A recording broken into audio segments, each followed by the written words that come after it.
mí me gusta decir como que la arquitectura es un poco el soporte de las relaciones sociales que nosotros hacemos, que se tienen que hacer, ¿no? Hacemos casas porque tenemos que protegernos, pero también porque sirve para que nos relacionemos, para que tengamos o unas unidades familiares, o porque tengamos que trabajar, o porque tengamos que descansar, no sé, todo esto al final tiene un soporte que no es solamente una casa, sino que es una situación más amplia, ¿no? Es decir, tú construyes un espacio, tiene que ser pues claro, eficiente, funcional, pero por otro lado tiene que transmitir un no sé qué, una cuestión que a lo mejor no es muy fácil verlo, pero que en realidad la gente sí, cuando entra en ese lugar y se da cuenta que está bien hecho, pues de pronto se siente bien, ¿no? Lejos de la grandilocuencia y el espectáculo del que hace gala cierto tipo de arquitectura en la actualidad, la obra de Federico Soriano hunde sus raíces en un impecable hacer profesional, aderezado con grandes dosis de humanismo y compromiso social. Desde hace ya muchos años, Soriano compagina el desempeño de su profesión, desde el que ha legado obras tan importantes como el Palacio Euskalduna de Bilbao, con su faceta de docente, investigador y responsable de publicaciones tan reseñables como la revista Fisuras de la Cultura Contemporánea. Tras su paso por el ciclo de conferencias La construcción de la arquitectura, organizada por el Colegio Oficial de Arquitectos de Málaga, hoy en Tesis charlaremos sobre la profesión con este arquitecto culto, libre e imposible de etiquetar.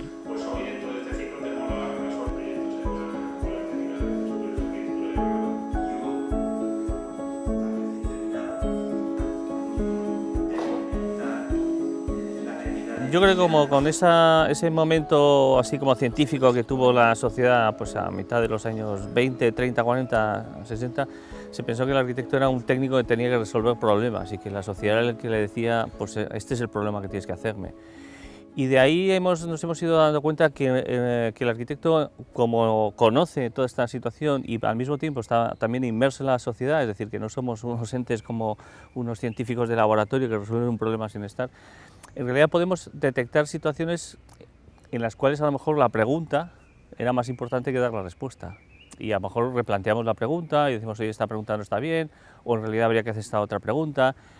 Y de las preguntas damos un paso más y decimos, pues a lo mejor somos los que podríamos ir empezando a decir, por aquí es por donde la gente está deseando hacer, pero tampoco tiene a lo mejor el lenguaje para poderlo expresar, y sin embargo nosotros sí.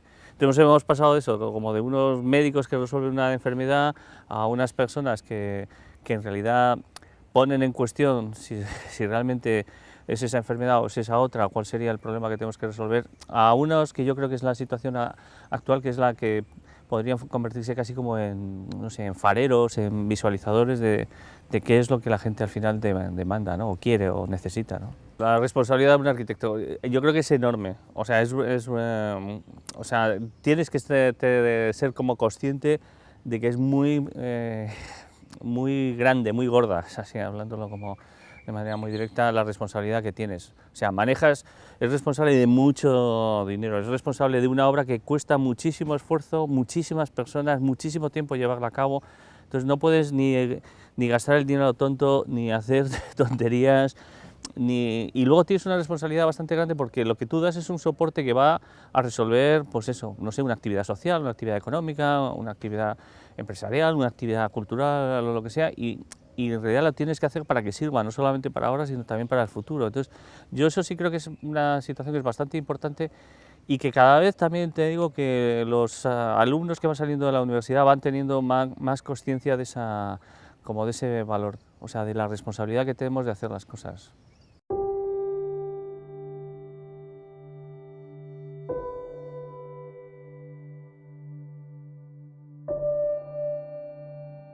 Respecto de los arquitectos estrellas, si existen o no existen, yo creo que eso sí es como innegable, pero es innegable no tanto porque sea una condición así específica de la arquitectura, sino porque en realidad son técnicas casi de marketing, de publicidad, de propaganda, de brand, o sea, entonces, pues al final, ¿qué es?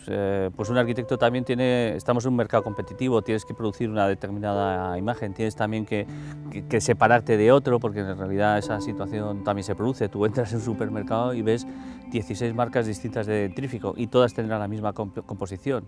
Pues esto mismo puede pasar, necesitas... Entonces, todas estas técnicas que estamos acostumbrados a ver en otras cosas también pasan en los arquitectos.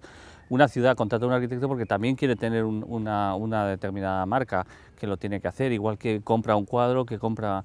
Entonces, todas estas situaciones son las que se han introducido dentro de la arquitectura y la han hecho mucho más compleja, ¿no? Entiendo que exista, porque lo explico muy fácilmente. Pues es eso, es un mercado económico, tiene que haber un concurso, tienes que diferenciarte y tienes que saber que en esta situación, esta línea, pues tiene más, bueno, pues no sé, es igual que el cine. Hay películas de cine de autor y hay películas que en realidad van respondiendo a lo que está pasando. Bueno, pues estas películas de autor son las que nos interesan porque van transformando y van diciendo cosas y van haciendo que la gente piense y van modificando comportamientos de los agentes económicos o de los políticos, pero bueno, y hay otros que... O sea, yo o sea, me parece que no ayuda, pero entiendo que es muy difícil luchar cuando la sociedad o cuando toda la actividad económica está añadida con este plus ¿no? de imagen, marca, etc.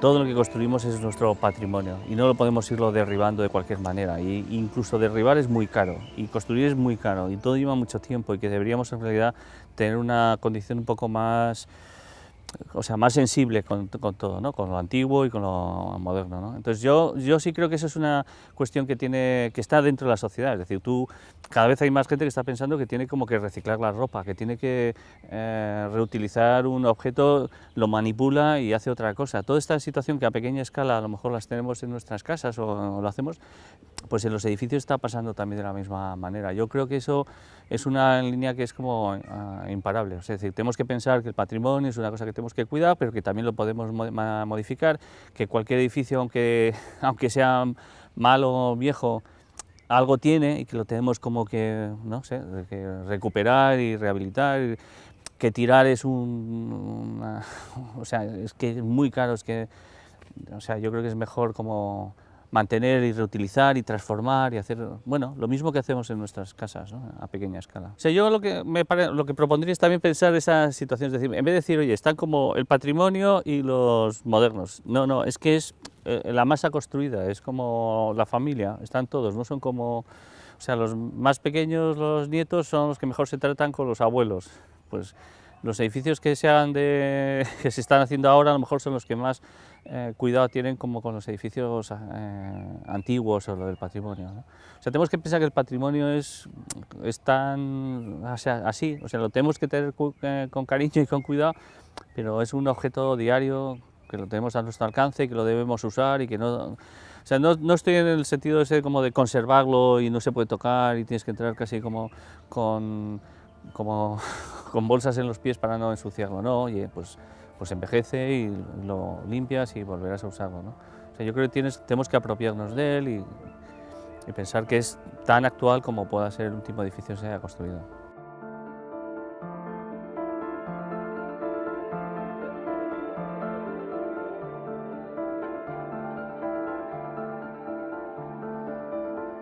Enseñar le aporta al arquitecto tener un contacto directo como con la realidad o con la realidad de futuro sin necesidad de que esté tamizado por algo que tú ves. Es decir, tú tienes un contacto con un estudiante que viene, el estudiante tiene las mismas preocupaciones que va a tener cualquier persona y te va a hacer dos cuestiones, que es, primero va a poner en cuestión lo que tú le enseñes, porque en realidad no se lo va a creer, o sí se lo va a creer, con lo cual cada día que tú tienes que hablar con un estudiante tienes que volverte a asegurar de que lo que estás diciendo pues tienes razón o no, o te lo desmontas y te lo cambia. Y el segundo te va a traer como unas preocupaciones y unas visiones de futuro que tienen que en tu ámbito así ya más establecido o que en la condición profesional no lo tienes. Entonces, me parece que eso es fascinante y además es súper necesario. Los estudiantes ahora, por ejemplo, lo que están más interesados es como por el valor colectivo de las cosas, tanto la sociedad como los arquitectos. Es decir, que es una visión distinta que se produce, que es algo que está pasando. Es decir, ya no hay labores individuales, hacer un edificio no es de una persona, es de un colectivo. Los estudios cada vez son más de colectivos, trabajan muchas otras personas, la sociedad se empieza como a organizar en colectivos. Toda esta visión los estudiantes la están palpando y la están haciendo. En los trabajos lo trabajan así, cada vez demandan trabajar en equipos, se dan cuenta que tienen que estar relacionándose con esto. Entonces yo creo que la visión ecologista o la visión un poco sostenible ya la tienen, ya la tienen porque reciclan y ya lo tienen. Y lo que están un poco diciendo es la sociedad cada vez es más social, más social como de conjunto de personas, cada vez son menos de individual. Estamos pasando de esa visión como individualista que existía un poco del tardocapitalismo a una condición, pues a lo mejor dentro del mismo capitalismo, pero social. Pues vamos a ver cómo lo aprovechamos y empezamos a trabajar en esa línea.